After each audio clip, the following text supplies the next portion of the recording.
Regarding the voice you heard in describing A Course in Miracles, did it come from outside or from within? There's nothing that I would call ordinary audition about this at all. It doesn't really... It's a curious thing, and it will be very difficult to explain. Somebody asked me, was it as though your hand was moving? No, I wrote perfectly voluntarily. In response to, I call it a voice, but a voice has sounds, or sounds as though it has something to do with hearing. I didn't hear anything. I think it's a sort of hearing that you can't really describe. It doesn't have anything to do with ears, or waves hitting a drum, or anything on that order. I don't really know. I think maybe I'm using the wrong word when I say hear. I sort of recognized it. It was very rapid. I could even, if I didn't catch a phrase, I could sort of say, would you mind doing that again, you know? This was in your mind? This is strictly mental. Otherwise I would consider it hallucinatory activity. I don't feel it was that. Is it comparable to anything in terms of how we hear ourselves talk, or like you talk to yourself? It wasn't my voice. It couldn't have been, because it talked about a whole area with which I am entirely unfamiliar. What about subvocalizing? When you're subvocalizing, you're hearing the words. You're actually hearing them. No, there's no vocalization. It's a process that I really would find impossible to explain. It's never happened to me before. I don't have any knowledge of the area, so that I wouldn't be able to say like X or whatever it is, because I wouldn't know what X did. You could hear the words clearly in your mind even though you didn't hear a sound? I knew that that was the word. I think knew may be a better word than heard. I did not know consciously at the beginning of the sentence how it was going to end, and that puts me under a further handicap in terms of ordinary language, because ordinarily, I think, if you're going to say a sentence, you know what it's going to be. You sort of get the gestalt immediately. But I didn't. And it came very easily, very rapidly, very smoothly, I guess even painlessly, except that it annoyed me to death, but that's irrelevant.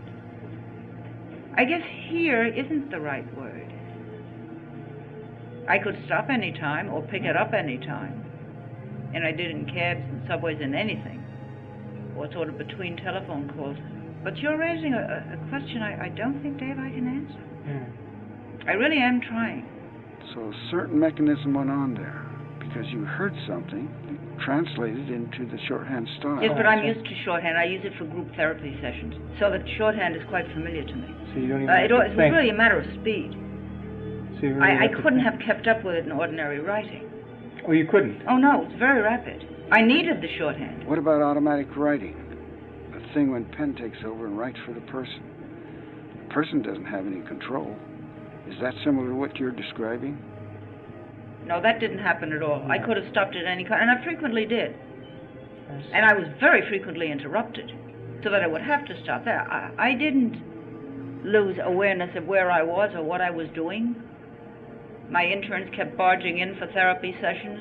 Now, Bill always says, well, I'm just naturally dissociated, which I never take as a compliment. But maybe it's that. And I think in a sense it must be, because I haven't caught up with it yet. And I don't understand it, and I still feel very baffled by it. And I'm also still just a little uncomfortable with the material, but I'm getting used to it now. And I'm also getting used to a feeling that it was the right thing to have done. The only curious thing that I do know, and this is curious, I am used to doing pretty much what I want to, and I do make my own decisions. But for some reason or other, it never occurred to me not to do this. I thought that this should be done. I made every effort to keep it without me. I did not want to intrude on it, and I felt that it was a matter of personal integrity not to. I really did not interfere with it. I think the thing that I found upsetting about it was it went against everything I believed, which is very hard to do. But I felt it was much more important. I know what I believe, but I didn't know what this was going to do next. And I was very pleased with its coherence and with its being very consistent, which is something that I would regard as a mandatory criterion. It read very well, Yeah. and I know the pain with which I managed to get something to read halfway as well as that, which is very agonizing. And this came out very quickly, talked about a system I don't know anything about, and confused me no end. I'm still cross-eyed. That's all I can really say about it. Tried to edit it at times, didn't you? Yes, I did.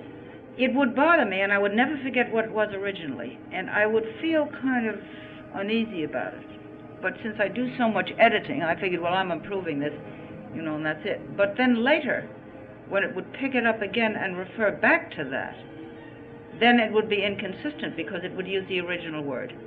So then I very quickly learned, don't do that, because you will interfere with the internal consistency. So then I stopped doing that. Very quickly I learned that that was a very bad mistake. So we went back and we changed all the words back into its original form. Did you remember the word, or did you have to go back and just ask at the time? And I used to tell Bill that used to be, you know, whatever it was. But sometimes, I wouldn't say more than 2 or 3 times, I didn't know. But I was aware that there was a goof-off in through there, and I would feel the goof-off more than the right answer. And then I would sort of look at a blackboard so in my head and see it written, the word it should have been. And I would ask, can I see it on the blackboard? You would ask and also see it? Yes, if I was undecided. I'd forgotten to mention that. Would there also be that knowingness that accompanies it like? No, then I would be reading it, because on the blackboard I would see it in letters.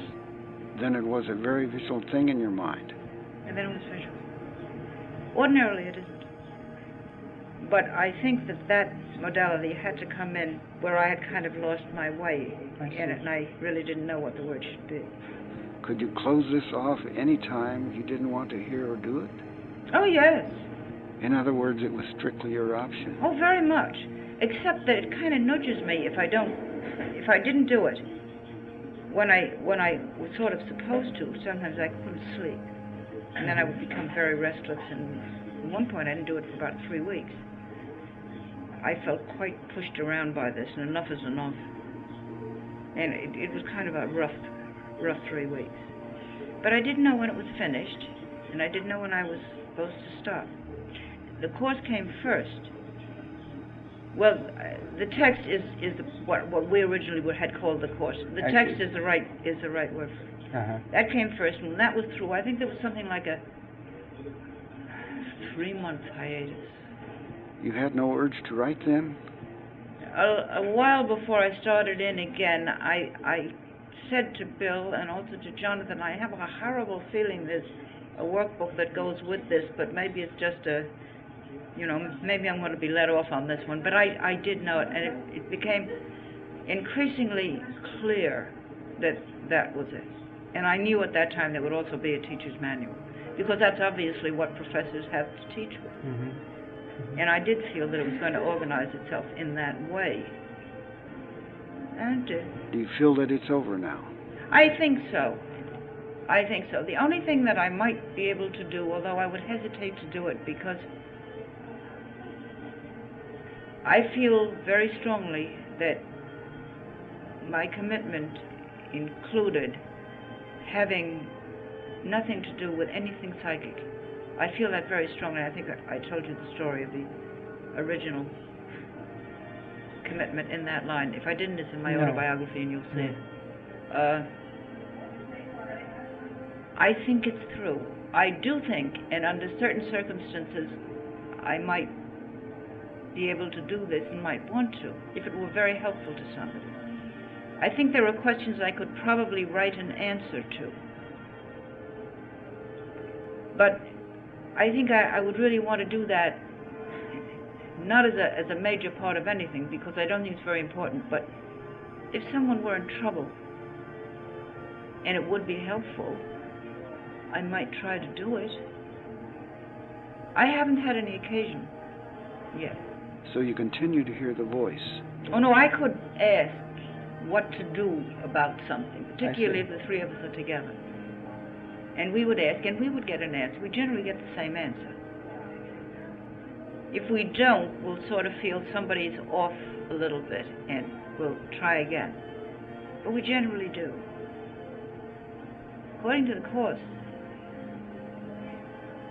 we should, and everyone could, ask about anything and get an answer.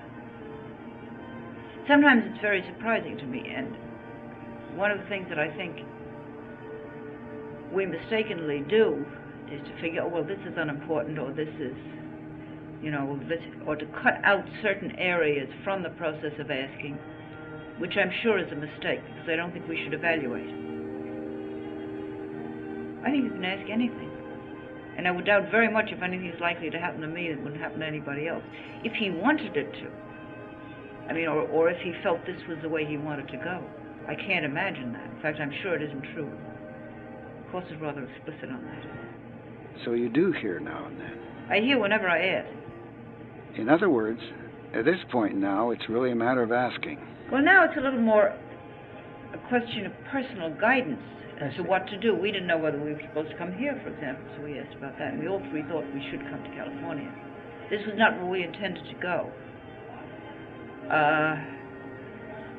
And we did feel that Judy sort of came, at a particular time. We felt very much that she was an integral part of this.